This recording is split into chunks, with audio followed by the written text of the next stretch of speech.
ഇത് കളയാനും അപ്പൂസിൻ്റെ തല മുട്ടയടിക്കാനും വേണ്ടിയിട്ടാണ് നമ്മൾ വേളാങ്കണ്ണി പോണേ അല്ലേ? സത്യം പറഞ്ഞാൽ വീഡിയോ ഇടാൻ കുറേ വൈകിപ്പോയി. അത് കുറേ തിരക്കും കാര്യങ്ങളൊക്കെ വന്നുകൊണ്ടിട്ടാണ്. ഞങ്ങളപ്പോൾ തലേ ദിവസം തന്നെ കുറേ പാക്ക് ചെയ്തു. അപ്പൂസിൻ്റെ മുടിയുണ്ട്. സത്യം പറഞ്ഞാൽ ഒരു 6 വർഷം 7 വർഷമൊക്കെ ആയി ഞാനിത് സൂക്ഷിച്ച് വെച്ചിരിക്കുന്നത്. അപ്പൂസിൻ്റെ മുടി കളയാൻ വേണ്ടിയിട്ട് അവനൊരു നേർച്ച ഞാൻ നേർന്നിട്ടുണ്ടായിരുന്നു. അതാണ് വേളാങ്കണ്ണി പോകാനുള്ള ഞങ്ങളുടെ ഫസ്റ്റത്തെ കാര്യം എന്ന് പറയണത്. ഇത് കണ്ടില്ലേ, അപ്പൂസിൻ്റെ ആ ഒരു ചെറിയ പ്രായത്തിലെ മുടിയാണ്. ഈ സമയത്ത് അപ്പൂസ് നല്ല മുടിയുണ്ടായിരുന്നു. ഈ മുടിയാണ് ഞങ്ങൾ വെട്ടി ഞാൻ ഇതുപോലെ സൂക്ഷിച്ച് വെച്ചിരുന്നത്. അവൻ്റെ തലയിലൊക്കെ ഉണ്ടായിരുന്നത് എന്തൊക്കെയോ അതിലുണ്ട് കേട്ടോ. പിന്നെ സെക്കൻഡ് ഞാൻ പോകാൻ ഉള്ളൊരു കാര്യം ഞാൻ എപ്പോൾ ഇതിൽ നിന്ന് തപ്പിയെടുക്കാവേ. ഇത് കണ്ടില്ലേ, ഞാൻ അവിടെ എൻ്റെ വീട് വെക്കാൻ വേണ്ടിയിട്ട് ഒരു താഴും താക്കോലും ഇട്ടിട്ടുണ്ടായിരുന്നു. ഈ താക്കോൽ ഞാൻ ഇപ്പോഴും സൂക്ഷിച്ച് വെച്ചിട്ടുണ്ട്. ഒരു 10 കൊല്ലത്തിന് മേലായെന്ന് തോന്നുന്നു ഞാൻ സൂക്ഷിച്ച് വെച്ചിരിക്കുന്നത്. അപ്പോൾ ഈ താക്കോലും നമുക്ക് കൊണ്ടുപോയി നേർച്ചയൊക്കെ കഴിക്കണം. അങ്ങനെ ഞങ്ങൾ ചേർത്തല റെയിൽവേ സ്റ്റേഷനിലെത്തി. ബാഗൊക്കെ ലഗേജൊക്കെ എല്ലാം ഉണ്ട്. അമ്മയും ഞാനും പിള്ളേരും ഒക്കെ ഉണ്ട് ഇവിടെ. അങ്ങനെ ഞാൻ ഫസ്റ്റ് ടൈം വന്ദേ ഭാരത് കണ്ടു കേട്ടോ. അതും ഭയങ്കര ഒരു ലക്കായിട്ട് എനിക്ക് തോന്നി. ഞാൻ ഇതുവരെ കണ്ടിട്ടില്ല. അപ്പോൾ ഞങ്ങളുടെ ഫ്രണ്ടിൽ കൂടെ അമ്മ പറഞ്ഞു ഇപ്പോൾ പാസ് ചെയ്ത് പോകുന്നു. അങ്ങനെ ഞങ്ങൾ കുറേ ഇരുന്നതിന് ശേഷം ഞങ്ങളുടെ ട്രെയിൻ, അതായത് ഞങ്ങളിപ്പോൾ എറണാകുളത്തേക്കാണ് പോകുന്നത്. അപ്പോൾ എറണാകുളത്ത് നിന്ന് രാത്രിയാണ് നമ്മുടെ ട്രെയിൻ ഉള്ളത്. അങ്ങനെ ഇനി എറണാകുളത്ത് നിന്ന് നെക്സ്റ്റ് ട്രെയിൻ പിടിക്കണം. ഇതാണപ്പോൾ ഞങ്ങൾ കയറാൻ പോകുന്ന ട്രെയിൻ. എൻ്റെ പൊന്നെ, എറണാകുളം എന്ന് പറയലേ ഉള്ളൂ. ഞാൻ ഏതാണ്ട് ഒരു ഹിന്ദി നാട്ടിൽ ചെന്നിറങ്ങിയ പ്രതീതിയായി. അതിൻ്റെ ഇടയ്ക്ക് നിത്തു ഞങ്ങൾക്ക് ഫുഡൊക്കെ തരാനും പിന്നെ എൻ്റെ അമ്മനെ ആക്കാനൊക്കെ വന്നിട്ടുണ്ടായിരുന്നു. അങ്ങനെ കുറച്ച് നേരം കൊച്ചിനെയൊക്കെ കളിപ്പിച്ച് അപ്പൂസും നിത്തുവൊക്കെ കൂടെ കളിച്ച് കുറച്ച് നേരം അങ്ങനെ നിന്നു. പോയപ്പോൾ ഭയങ്കര കരച്ചിലായിരുന്നു നിത്തു. പിന്നെ ഞാൻ വെയിറ്റ് ചെയ്തത് ഈ ഒരു സാധനത്തിനായിരുന്നു. പൊതിച്ചോറ് അമ്മ വീട്ടിൽ നിന്ന് ഉണ്ടാക്കി കൊണ്ടുവന്നതാണ്. ഒരു മീൻ വറുത്തത്, കുറച്ച് മോരുചാറ്, കൂർക്ക കറി, മുട്ട വറുത്തത്, വാഴയിലയിലേക്ക് പൊതിഞ്ഞ നല്ല അടിപൊളി ചോറ്. അപ്പോൾ അതൊക്കെ കൂട്ടി ഞങ്ങൾ ട്രെയിൻ എടുത്തപ്പോൾ തന്നെ ഒരു 10:30 ആയപ്പോൾ തന്നെ ഫുഡൊക്കെ കഴിച്ചു. നേരെ കയറി കിടന്നു. ഞാനും കുഞ്ഞൂസും കൂടെ അപ്പർ ബർത്തിലാണ് കിടന്നത് കേട്ടോ. അങ്ങനെ അപ്പൂസും എൻ്റെ കൂടെ അഡ്ജസ്റ്റ് ചെയ്തൊക്കെ ഞങ്ങളൊക്കെ കിടന്നു. വലിയ കുഴപ്പമുണ്ടായില്ല. അങ്ങനെ രാവിലെ കണ്ണ് തുറന്നപ്പോഴത്തേക്ക് എല്ലാവരും എഴുന്നേറ്റ് സീറ്റിലിരിക്കുന്നുണ്ടായിരുന്നു. എനിക്ക് തോന്നുന്നു വേളാങ്കണ്ണി എത്താൻ വേണ്ടിയിട്ടൊരു 10:30 മണിയെങ്കിലൊക്കെ ആവണം. ആ ഒരു സമയത്താണ് ഞങ്ങൾ വേളാങ്കണ്ണിയിലെത്തിയത്. അപ്പം ഞാൻ എഴുന്നേറ്റപ്പോഴത്തേക്കും എല്ലാവരും താഴെ ഇരിക്കുന്നുണ്ടായിരുന്നു. അങ്ങനെ കുറച്ച് കാഴ്ചകളും ഒക്കെ കണ്ടു. പക്ഷേ കുറേ നല്ല കാഴ്ചകളെന്ന് പറയാനൊന്നുമില്ല. എല്ലായിടത്തും ഉണങ്ങിക്കരിഞ്ഞ കുറച്ച് കാര്യങ്ങളൊക്കെ ആയിരുന്നു. എന്തായാലും പിന്നെ ഞങ്ങൾ കൊണ്ടുവന്നിട്ടുണ്ടായിരുന്നു ഫുഡ്. ചിക്കൻ വിനാഗിരി കറി ഷീബാമ വെച്ചതാണ്, ചപ്പാത്തി. അപ്പോൾ അതൊക്കെ ആയിട്ട് ഞങ്ങൾ അവിടെ ഇരുന്ന് ഫുഡ് കഴിച്ചു. കുറേ കഴിഞ്ഞ് പിന്നെയും എന്തോ നെൽപ്പാടും അതും ഇതും എല്ലാമൊക്കെ കണ്ടു. കുറേ കഴിഞ്ഞ് തഞ്ചാവൂർ ജംഗ്ഷൻ എത്തി. ഇനി തഞ്ചാവൂർ കഴിഞ്ഞാൽ നെക്സ്റ്റ് ഞങ്ങളുടെ നാഗപട്ടണമാണ്. അങ്ങനെ നാഗപട്ടണം ജംഗ്ഷൻ എത്താൻ പോകുന്നു. അപ്പോഴത്തേക്ക് ട്രെയിനിൽ എല്ലാവരും ഒക്കെ പോയി. ഏകദേശം എല്ലാം സീറ്റൊക്കെ കാലിയായി. പിന്നെ ഓടി നടന്ന് നമുക്ക് എവിടെ വേണമെങ്കിലും ഇരിക്കാമെന്നായി. അങ്ങനെ ഞങ്ങൾ നാഗപട്ടണം ഇറങ്ങി. ഇതാണ് ഞങ്ങൾ സ്റ്റേ ചെയ്തത്, ഹോട്ടൽ ആൻസ്. അപ്പോൾ ഇവിടെ മലയാളീസിൻ്റെ ഒരു ഹോട്ടലാണ്. ഞങ്ങൾ നേരത്തെ ബുക്ക് ചെയ്തു, റൂമൊക്കെ ബുക്ക് ചെയ്തിട്ടുണ്ടായിരുന്നു. അങ്ങനെ അവിടെ സ്റ്റേ ചെയ്തു. ഞങ്ങൾ കുളിച്ച് റെഡിയായി. ഇനിയിപ്പോൾ പള്ളിയിലേക്ക് പോകണം. അപ്പോൾ ഇന്ന് നേർച്ച ഫുള്ള് ഇന്ന് അങ്ങോട്ട് കഴിക്കാം എന്ന് വെച്ചു. പിന്നെ നാളത്തെ ദിവസം അധികം സമയം ഉണ്ടാവില്ലല്ലോ. അതുകൊണ്ട് ഞങ്ങളെല്ലാം റെഡിയായി. ഇനിയിപ്പോൾ പള്ളിയിൽ പോകണം.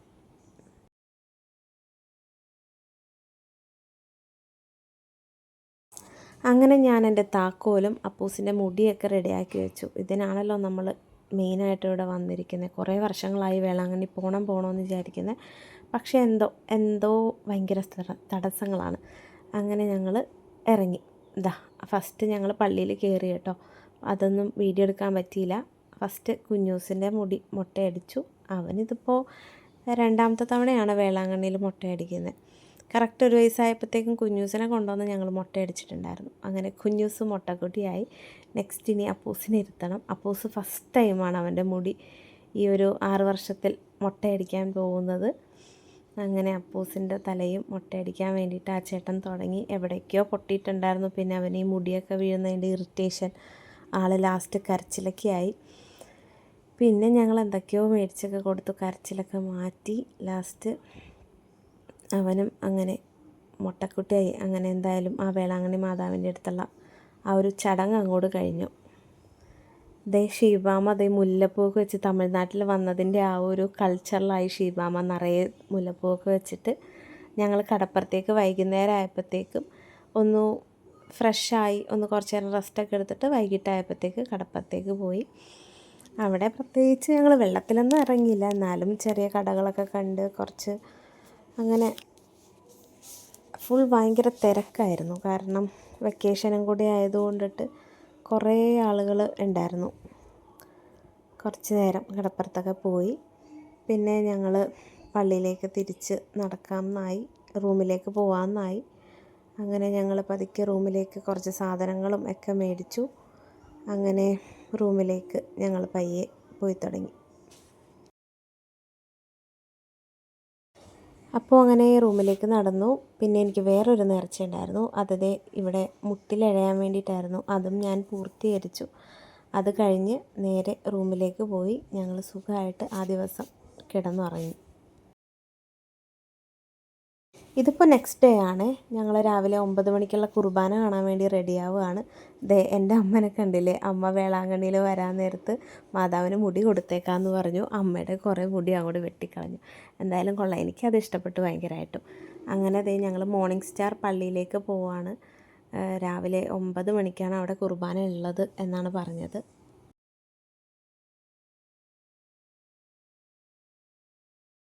അങ്ങനെ ഞങ്ങളുടെ മോർണിംഗ് സ്റ്റാർ പള്ളിയിലത്തെ കുർബാന കഴിഞ്ഞു. നല്ലൊരു അടിപൊളി കുർബാനയായിരുന്നു.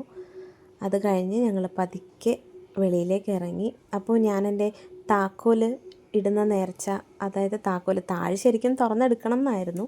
പക്ഷേ താഴെ ഞാനിട്ട താഴെ ഏതാണെന്നൊന്നും അറിയില്ലല്ലോ. അതുകൊണ്ട് താക്കോൽ ഇവിടെ ഇട്ടിട്ട് പോരാം എന്ന് കരുതി. കാരണം മറ്റുള്ളവർ പേരൊക്കെ എഴുതിയിട്ട് അവരുടെ വീടിന് വേണ്ടിയിട്ട് നേർന്നിട്ടിരിക്കുന്നതാണ് ഈ താഴുകളൊക്കെയും. അപ്പോൾ ഞാനിതിലൊരെണ്ണം തുറന്നെടുക്കുക എന്ന് പറഞ്ഞാൽ അതെനിക്കെന്തോ തോന്നിയില്ല. അപ്പം ഞാനങ്ങനെ ഈ താക്കോൽ അവിടെ ഇട്ടിട്ട് പോരാമെന്ന് കരുതിയിട്ട് ഞാനതങ്ങനെ ഇട്ടിട്ട് പോന്നു. അപ്പോൾ ആ ഒരു ചടങ്ങും കൂടെ കഴിഞ്ഞു. കാരണം കുറേ വർഷങ്ങളായില്ലേ ഞാനത് നോക്കിയിരിക്കുന്നത്. അത് കഴിഞ്ഞിട്ട് എൻ്റെ ഒരു ഫ്രണ്ട് ഞാൻ വേളാങ്കണ്ണിയിലാണെന്ന് പറഞ്ഞപ്പോൾ കുർബാനയ്ക്ക് പൈസ കൊടുക്കാൻ പറഞ്ഞിരുന്നു. അത് നമ്മുടെ നിയോഗം ഒക്കെ എഴുതിയിട്ടാണ് പൈസ കൊടുക്കുന്നത്. അങ്ങനെ ഞാൻ അവൾ പറഞ്ഞുകൊണ്ടിട്ട് ആ ഒരു സംഭവം ഫസ്റ്റ് ടൈമാണ് കേട്ടോ അവിടെ കാണുന്നത്. നമ്മുടെ എല്ലാവരുടെയും ലാംഗ്വേജൊക്കെ എഴുതിയിട്ടുണ്ടായിരുന്നു. ഷീബാമ്മ പിന്നെയും കുറേ പൂവൊക്കെ മേടിച്ച് തലയിൽ വെച്ച് ഫോട്ടോയൊക്കെ എടുക്കുകയാണ്. അപ്പോൾ ഞങ്ങൾ പള്ളിയിലെ പരിപാടികളെല്ലാം കഴിഞ്ഞു. വെക്കേറ്റ് ചെയ്യേണ്ട ഏകദേശം സമയമൊക്കെ ആയി. കുഞ്ഞൂസും അപ്പൂസും കുറേ സാധനങ്ങളൊക്കെ മേടിച്ച് കൂട്ടിയിട്ടുണ്ട് കളിക്കാൻ വേണ്ടി, കാറും. പിന്നെ ഞങ്ങൾ ഫുൾ ടൈം പാക്ക് ചെയ്യലൊക്കെ ആയിരുന്നു. അങ്ങനെ ഞങ്ങൾ പാക്ക് ചെയ്ത് ഫുള്ള് വെച്ചു. ഫുഡ് കഴിക്കാൻ വേണ്ടിയിട്ടൊരു ശരവണ ഭവൻ ഹോട്ടലിലോട്ട് വന്നു. നല്ല ഫുഡും ആയിരുന്നു അവിടെ. അപ്പോൾ കുഞ്ഞൂസിന് കുറച്ചൊരു ബുദ്ധിമുട്ടൊക്കെ ഉണ്ടായിരുന്നു, വയറിൻ്റെ പ്രശ്നം, ഗ്യാസൊക്കെ. ഇത്ര ലഗേജ് ഉണ്ട്. ഇനി ഇതൊക്കെ ചുമന്ന് എറണാകുളത്തേക്ക് പോകണമല്ലോ എന്ന് ഓർക്കുമ്പോഴത്തേക്ക് കുടിക്കാനുള്ള വെള്ളം വരെ ഞങ്ങൾ കൊണ്ടുവന്നിട്ടുണ്ടായിരുന്നു. അതുകൊണ്ട് വെള്ളം അങ്ങനെ കുറേ സാധനങ്ങളൊന്നും നമുക്ക് പുറത്ത് മേടിക്കേണ്ട ആവശ്യം വന്നില്ല. അങ്ങനെ ഞങ്ങൾ വേളാങ്കണ്ണിയിൽ നിന്ന് തിരിച്ച് നാഗപട്ടണത്തേക്ക് പോവാണ്. ഓട്ടോയിൽ തന്നെയാണ് ഞങ്ങൾ ഇങ്ങോട്ട് വന്നതും. ലഗേജൊക്കെ എല്ലായിടത്തും അവിടെ ഇവിടെയൊക്കെ എടുത്ത് വെച്ചിട്ടുണ്ട്. അഡ്ജസ്റ്റ് ചെയ്തു ഓട്ടോയിലേക്ക് ഇരുന്നു. ഞങ്ങൾ തിരിച്ച് പോരുകയാണ്. ഞങ്ങളുടെ ട്രെയിൻ ഒരു 5:15 5:20 ആ സമയത്ത് ഇത് കണ്ടില്ലേ, നമ്മുടെ സുനാമി വന്നപ്പോൾ കുറേ പേര് മരിച്ചല്ലോ, അവരെല്ലാവരെയും കുഴിച്ചിട്ടിരിക്കുന്ന സ്ഥലമാണെന്ന് ഷീബാമ്മ പറയുന്നുണ്ടായിരുന്നു. ഞാനിപ്പോൾ ജസ്റ്റ് കാണിക്കാൻ വേണ്ടി വീഡിയോ എടുത്താണ്. അങ്ങനെ നമ്മൾ നാഗപട്ടണം റെയിൽവേ സ്റ്റേഷനിലെത്തി. നല്ലൊരു സ്റ്റേഷനായിരുന്നു. ഞങ്ങൾ ഫസ്റ്റ് ബാഗൊക്കെ ഇവിടെ വെച്ചു. പക്ഷേ കുറച്ച് കഴിഞ്ഞപ്പോഴത്തേക്കൊരു വെയിറ്റിംഗ് ഏരിയ കണ്ടു. നല്ല വൃത്തിയും നല്ല സൗകര്യങ്ങളുള്ളൊരു സ്ഥലമായിരുന്നു ഈ നാഗപട്ടണം റെയിൽവേ സ്റ്റേഷൻ. അപ്പോൾ ഞങ്ങൾ ആ വെയിറ്റിംഗ് ഏരിയയിൽ കയറിയിരുന്നു. ഞങ്ങളുടെ കൂടെ കുറച്ച് മലയാളീസും അവിടെ ഇവിടെയൊക്കെ ആയിട്ട് സെയിം ട്രെയിൻ വെയിറ്റ് ചെയ്തൊക്കെ ഇരിക്കുന്നുണ്ടായിരുന്നു. അപ്പോൾ അവരുടെ കൂടെ ഞങ്ങളും ഓരോ കാര്യങ്ങളൊക്കെ പറഞ്ഞിരുന്നു. ഇത് കണ്ടില്ലേ, ഇവരെല്ലാവരും ആ നാഗപട്ടണം ആ സെയിം ട്രെയിൻ വെയിറ്റ് ചെയ്തിരിക്കുന്നവരായിരുന്നു കേട്ടോ. പിന്നെ ഞങ്ങളുടെ ബോഗി എവിടെയാണ് നിർത്തണതെന്നൊന്നും അറിയില്ലായിരുന്നു. അത് നോക്കി കുറേ അങ്ങനെ ലഗേജൊക്കെ ആയിട്ട് നടന്നു. ലഗേജ് എടുത്ത് നടക്കുന്നതായിരുന്നു ഏറ്റവും വലിയ ടാസ്ക് എന്ന് പറയാൻ വേണ്ടിയിട്ട്. പിന്നെ അവസാനം ട്രെയിൻ വന്നു. ഞങ്ങളെല്ലാവരും കയറിയിരുന്നു. അധികം ആളുകളൊന്നും ഉണ്ടായിരുന്നില്ല, കൂടുതൽ മലയാളീസ് തന്നെയായിരുന്നു അവിടുന്ന്. സീറ്റൊക്കെ ഇങ്ങോട്ട് പോരുന്ന വഴിക്ക് കുറച്ച് ഒഴിവുണ്ടായിരുന്നു. ഞങ്ങൾ കുറച്ച് കിടന്നും ഇരുന്നും സുഖമായിട്ടൊക്കെ പോന്നു. അങ്ങനെ കുറച്ച് കാഴ്ചകളൊക്കെ കണ്ട് പയ്യെ പോന്നു. രാത്രി ആയപ്പോഴത്തേക്ക് ഞങ്ങൾക്ക് ലോവർ ബെർത്ത് ഒന്നും ഉണ്ടായിരുന്നില്ല ഇങ്ങോട്ട് തിരിച്ചു വരാൻ നേരത്ത്. അപ്പോൾ അഡ്ജസ്റ്റ് ചെയ്തൊക്കെ കിടക്കാം എന്നൊക്കെ പറഞ്ഞ് അങ്ങനെ ഇരിക്കുകയായിരുന്നു. ഞാനും അപ്പൂസും അഡ്ജസ്റ്റ് ചെയ്തു. എന്തോ നമ്മുടെ ഭാഗ്യത്തിന് ഒരു ചേട്ടൻ, തമിഴായിരുന്നു, പിന്നെ വേറൊരു ചേട്ടൻ അതൊരു ചെല്ലാനം കാരനായിരുന്നു. ആ ചേട്ടനും കൂടെ മാറി തന്നുകൊണ്ടിട്ട് അമ്മമാർക്ക് രണ്ടുപേർക്കും കുറച്ച് സമയം താഴത്ത് ലോവർ ബെർത്തിൽ കിടക്കാൻ പറ്റി. അത് വലിയൊരു കാര്യമായി ശരിക്കും പറഞ്ഞാൽ. അങ്ങനെ കുറേ കഴിഞ്ഞ് ട്രെയിനൊക്കെ വിട്ടു. ഇതിപ്പോൾ സേലമാണോ അറിയില്ല, എവിടേക്കോ എത്തി. അങ്ങനെ രാവിലെ ഞങ്ങൾ തിരിച്ച് ഒരു 6 സംതിങ്ങിന് എറണാകുളം എത്തി. കുഞ്ഞൂസ് കുറച്ച് ടയേർഡായിരുന്നു. അവന് കുറച്ച് വയറിനും പിന്നെ വോമിറ്റിങ്ങിൻ്റെ ബുദ്ധിമുട്ടൊക്കെ ഉണ്ടായിരുന്നു കൊണ്ടിട്ട് എറണാകുളം എത്തി. അവിടെ നിന്നൊരു ജസ്റ്റ് ഒരു ചായ കുടിച്ചു. അങ്ങനെ ഇവിടെ നിന്നൊരു ചായയും കുടിച്ചു. എന്നിട്ട് അമ്മ വീട്ടിലേക്ക് പോയി. ഞങ്ങൾ നെക്സ്റ്റ് ചേർത്തലയിലേക്കുള്ള ട്രെയിൻ കാത്തിരിക്കുകയാണ്. അങ്ങനെ ചേർത്തലയിലെ ട്രെയിനും വന്നു. ഞങ്ങൾ എല്ലാ പരിപാടികളും കഴിഞ്ഞ് റെയിൽവേ സ്റ്റേഷൻ ഇറങ്ങി ലാസ്റ്റ് വീട്ടിലേക്ക് എത്തി.